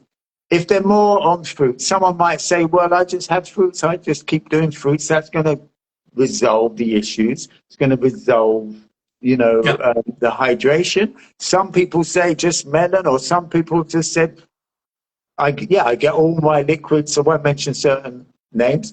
I get all my liquids from fruits. Another one might say from my coconuts. That's my liquid. That's the only water I've been drinking for 40 years, someone has said. So, Yeah. what have we got to say about them drinks? Well, so again, I mean, I can tell you that 100% of the time so far, the people I've seen who don't drink water, who haven't fasted long enough to eliminate the giant sponge, those people are super dehydrated. And this is hard to imagine, but they're more dehydrated than the average person eating normally. How? Right. Yeah. Well, So, it's very simple. Let me explain yeah, so, why. so the so the average, I do hear what you're saying. So on the average, yeah, the average is everyone's super dehydrated in terms of like an alkaline acidic chart. When I look back, I realized I was probably 98% acidic in terms of what I was putting in my body. So at the same time, I would have potentially been 98%, you know, unhydrated. So, but certain people, if, for instance, could I then just get my water from coconut juice? The green Well, coconut juices. yeah. So Yeah, here's the thing. yeah. So again, there's a limit to how much your kidneys can process, and I've played with the numbers hundreds of times. It's impossible to get enough water in at a rate that your kidneys can handle it to hydrate the body. I mean, again, look, you've got a giant sponge in your small intestine. Mhm. Okay, until you fasted long enough and properly, typically 2 or 3 times, you are not going to be able to get hydrated no matter what you do. You can't do it because this giant sponge is sitting there. Mhm. There's a young woman here in Seattle. She worked with me remotely a couple of years ago. I only met her about a month ago when I got here. And since then, I've seen her several times because I've got a group of friends here that I met speaking at a festival 25 years ago in Portland, Oregon, just a couple hours away. And they're 4 of them are still here. I didn't know her before, but she's now connected with those people. So we've done. There've been 3 events so far where I've spoken that they've organized. I've hung out with a couple of them at different times. We've twice now. Again, on Saturday, we're going for our third weekly hike. The Pacific Northwest has beautiful wilderness areas. And so we'll go out into the forest somewhere and go hike for 5 or 6 miles. We hike to the top of a mountain one day. I mean, beautiful stuff. This woman fasted with me a couple of years ago. She was 28 years old. She was already eating optimally. Okay, optimally. She was quite dehydrated when she showed up, as is everybody who eats optimally and wasn't getting enough water and hadn't cleaned out the giant sponge. But here's the crazy thing: 5'7", 99.5 pounds. Right. So for metric people, that's 172 and 45 kilos. Okay. Okay, pretty lean for her height. She fasted with me for 30 days. And she had originally planned to do 42 days. She was actually at Tanglewood at the center in Costa Rica, which by the way, it's probably clear, you may know this already, doesn't exist anymore. It's closed. So I'm now working Oh, with people remotely. I'm working with people remotely okay. only. But she was at the I center did. 2 years ago. It closed last February. She was there, and she booked a 42-day fast, which is a 63-day process. The longer the fast, the longer the feeding. So instead of going 42, she decides to break at 30. Well, that's normally 12 days of feeding, but she had 33 more days with us. Okay, extra 21 days. So I don't normally work with people every day for that long after a fast of that length. In those 33 days, she had 318 bowel movements. Mm. That's nearly 10 every day. And then Mm. we did our 6-week follow-up call. We do a check-in 6 weeks after the process is over. And she said, Loren, I'm still having 10 bowel movements a day. Wow. And then I didn't hear from her for a while. In November, so a year ago, this past November, like a year and 4 months, 5 months ago, she wrote to me and said, until the end of June, more than 6 months after I broke my fast, I was having an average of 10 bowel movements a day. And she said, I still have days where I'm eliminating 10 times a day. Wow. So I'm going to say something to Pete. I hope you'll forgive me. I consider you a brother. Okay. We But share if you weight. have, But you are almost certainly, like everybody else I've ever met or worked with, you are full of shit. Everybody is. Okay, there's this old stuff stuck in the body. We've got to fast long enough and properly. Okay, it has to be long enough to give the body time to break it down and hydrate it. There's got to be enough water coming in to hydrate it. And then we have to break the fast properly to be able to move this stuff out of the body. When all those conditions are met, we get that stuff out of the body. And that's what she did. That's why she eliminated so many times If in I, all, that's all right. You I were gone for a while. no, okay, I hear you. Yeah, I fully agree. I use the same term too. If I can't take that, absorb that, digest that. I mean, how much full of that I am, it's questionable. But yeah, if I haven't hydrated enough, what I've realised in terms of, I did a 120-day juice fast. Yeah. So When did was I. that? Yeah, 2 years ago. Now, I think with some of these protocols, I'm aware that is doing some good. But however, from traveling abroad and coming back, you know, I actually mentioned on a podcast I've been invited on that it blurted out of my mouth, you cannot heal in England. Now, and I just done my 120-day juice fast. And potentially, I still agree with that. It's so much more difficult. Now, why do I say that? And even on 120 days, I was still 120 days in, I was still having bowel movements, you know? So I would imagine, I'm going to say, of course, some cleansing went on there. You know, I am an advocate of some of the Gerson therapy protocol of, you know, loading and moving out with enemas. I have done enema protocols. Not saying you have to. I'm just gonna, you know, we're talking to a person here who's from the age of 16. I know you had some amalgam.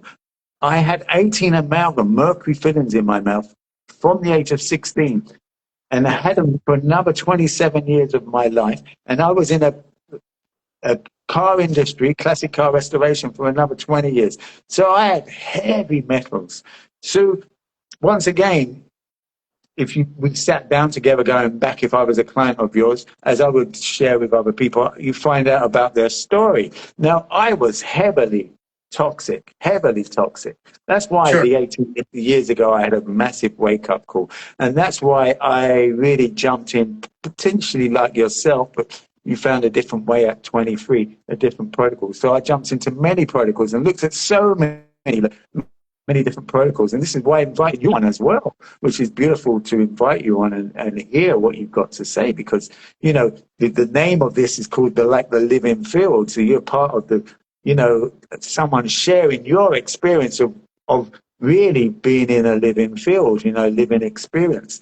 So, so yeah, I took on quite a few different protocols, experimented, and the water one was an interesting one. I always had a belief that I would be getting it from my salads and my smoothies.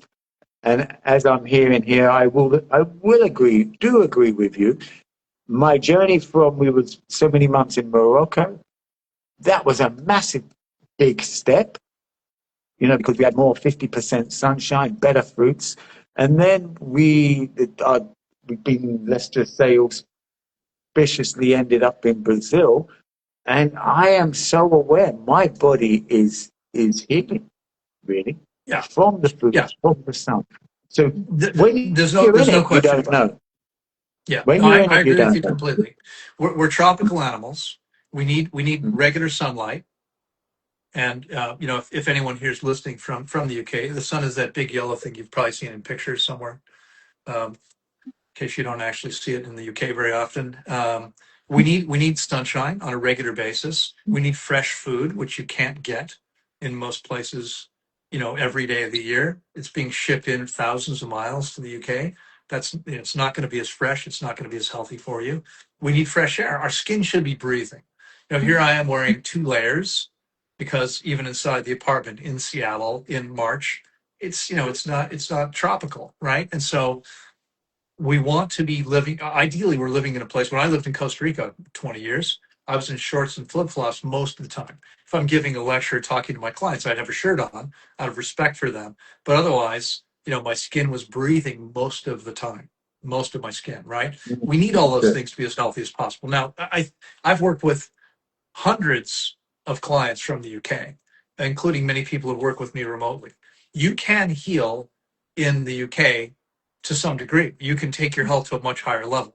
Can you be as healthy as possible outside of the tropics? I don't think so. No. I don't think it's possible. I To feel the thrive, difference here. it's really challenging, isn't it, in England to thrive? Once again, I realised I was in St. Lucia a couple of years ago. And there was a friend's dad, only a few years younger than me, and he'd come over from Canada, and he was on a healing protocol, and I was listening to his story, and it's amazing. He'd moved from St. Lucia when he was 19 to Canada, but and I'm like, you're a martyr, and then he looked at me. Well, you are. And I'm like, well, why am I? He says, to do what you're doing in the UK, here, he says it's easy, so to still sustain it. And yes, I did do dehydrated. I'd make quiches, I'd make pieces. But, as well as bridging for people, we were a bridge for people. The whole festival was a bridge for people, knowing Absolutely. what was very conscious of what I was doing, and I don't eat like that. Everyone thinks I eat like that. It's like, no, I don't eat like that. And yeah, I might have cakes in the fridge and things and bringing them out because they're for guests to share that you can just 3, 4 ingredients that you can have these beautiful foods or how we emotionally associate them with old paradigm, Yeah. compromising foods. So Right. yeah, I mean, so it's been for me. It's just such an epic journey, and No doubt. able to be open to hear people like you who have been Yeah. on a journey for a long time. I class myself of what we do. Would be classed as public enemy number one. And what you have brought up today, would be, you're more public enemy number one than me in a minute. Well, there's no doubt. I mean, I'm on the AMA sponsors a website called Quack Watch. I'm Okay. there. I'm there. They want people to believe that anything that's not conventional medicine is harmful to you, Sure. and Sure. and of course the truth is that medicine kills more people than anything, more than I cancer and know. heart disease. Yes, this is it. Absolutely. And So listen, we're yep, we're going to have to wrap it up in a few we minutes because are. I've got to get to another Yeah, call, yeah. and But I'm sure we could probably talk for hours and we have hours. to, we have to, we have to, do, we have to do another one as well. But Yeah, be happy to. so We could it's been. maybe we could talk more about diet on another call.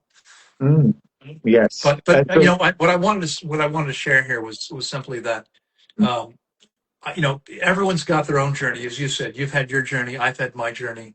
Um, I know I get accused of being arrogant, think I know it all. Here's the thing. I've been coaching. So first of all, I started off. It's I told you about my original issues, what brought me to fasting and eventually to a raw vegan diet. mhm, What I didn't tell you was that I was in the commercial real estate business, and when I first started, I was the youngest officer of the second largest company in Washington D.C. I was doing very well.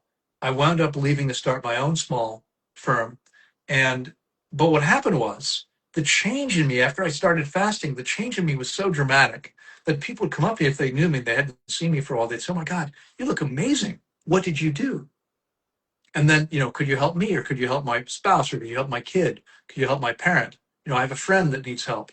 And so I began spending more and more time coaching other people because I think we all want to help, right? You mhm, obviously yeah. are out there in public service. I wanted to help people.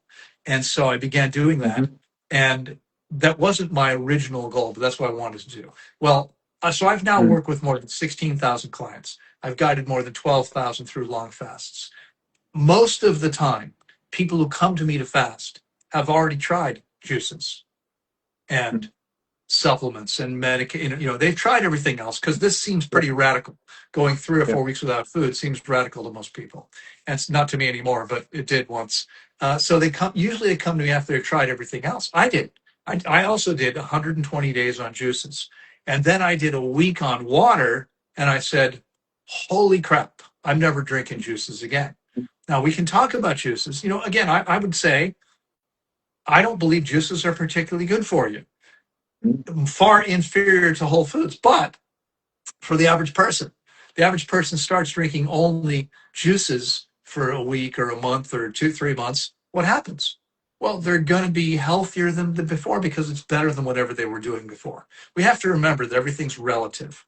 Okay. Yeah, So, there are listeners here that are going to say, yeah, well, he's wrong. I used herbs and it healed me, or I did this. Everything's relative. If you make it is. Yeah. improvements, you're going to heal. But my clients have come to me having tried everything else, and it's always fasting long enough and properly that allows them to shift. So I'm literally going to say to every single person listening, if you're coachable, if you're not coachable, I wish you the best and hope you have a wonderful life, but I don't want to work with you. If you can't take coaching, you're Mhm. not, it's not for me. It's not going to be a good Uh, fit. yeah, and you got the credentials and got the experience to be able to say that, and the wisdom, I'm going to say. So it is true. People, would obviously try and debunk certain people who. I mean, you've got like I say again, you've got the testimonials, you've got the experience, and there's people who hang on and their attachments to this hill, that work, this work. So Exactly. I'm staying open here. I've been, and to me, there's a vibration in truth. Resonance in truth. So actually, Right. meeting you in the field 14 years ago, there was an energy exchange. I can still sense it here now. So I am personally coming away with so much more wisdom here from you, Oh, good. you know, Good. and I really do thank you for Well, that. you're very welcome. I'm going to challenge everybody. If you're committed to creating the highest level of health, work with me for 4 weeks or more if you can. And by the way, it's not easy because you have to take the time off. You Mm, can't be working. It's about resting completely. mm, It's an investment, no question. Work with me for 4 weeks or more. I will guarantee you in writing, you're going to take your health, and this is for everybody. I don't care what you've been doing, yeah, yeah, how yeah, you've been eating, what you've already done. I guarantee you're going to take your health to a much higher level than you've experienced for 10 or 20 years, yeah, maybe ever for some people. yeah, Now, I'll share with you, if I may, Pete. yeah. We have, so what I've been doing all these years is 21, 26, 30, 42. I have a client who just did his fourth fast with me. It was 62 days. Okay. Mm, My longest client fast, by the way, was 138 days. A wow. guy I met in London when I was speaking in London. This is a guy who was morbidly obese, had stage 4 testicular cancer, and 4.5 months later, and he had plenty of reserves to fast on because we're living on our fat reserves. That's it. 4.5 months later, he broke his fast, and there was no trace of cancer. We've had many people heal from cancer. Okay, so but for people who maybe they're listening and going, well, this sounds interesting, but it sounds crazy to do weeks without food. I have a new program. It's mostly education. It's 4 weeks long, and it includes 1 week of fasting. It's called the Fasting Reset, and we're about to run another group starting on the 18th of April. So if you're interested in that, maybe you can share. Well, I guess everyone's got my Instagram. You can reach out to me on Instagram Yeah, if you're for listening sure. here. Um, I think I saw you said you're going to be posting this on YouTube as well. I will, and I will post this actual section. So do express it a little bit here, and we'll cut it and put it out there Doing some as reels. Yeah. as a story. Do some reels, yes. So So maybe you can just make sure that they've got a way to contact me.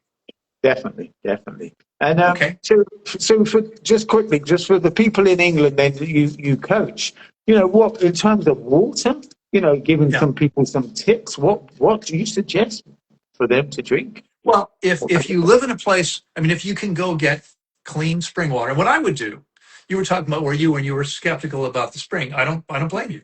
What Mm, I would do if I had the opportunity to maybe have free water, right? Clean water, I mhm, would pay to have it tested.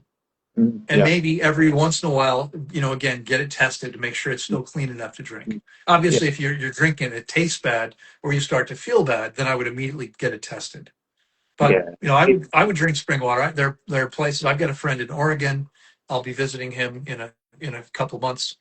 He's got a spring nearby. We drink spring water over there yeah. only.